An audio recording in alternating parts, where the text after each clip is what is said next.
Hi friends, I am Ankit and today I will show you how to add a photo on Google Maps. Friends, if you want to add a photo on Google Maps, then you need to open Google Maps app on your mobile phone. Now here I will search for Red Fort.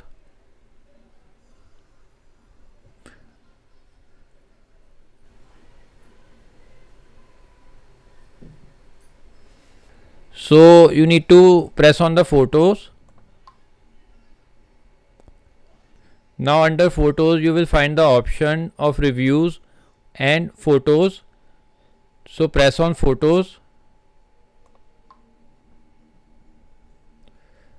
Now it will open all the uploaded photos and here you will find the option to add a photo. So press on it. Now you can click a photo from your camera or you can upload a already clicked photo by pressing on add photos. Now select the photo and press on done. Now press on post one.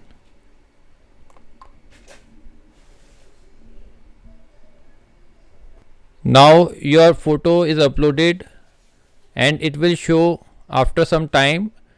So friends, like this you can very easily add a photo in Google Maps. I hope you find this video useful. If you like the video, then press on like button and don't forget to subscribe our channel and press on bell icon to receive email notifications free of cost.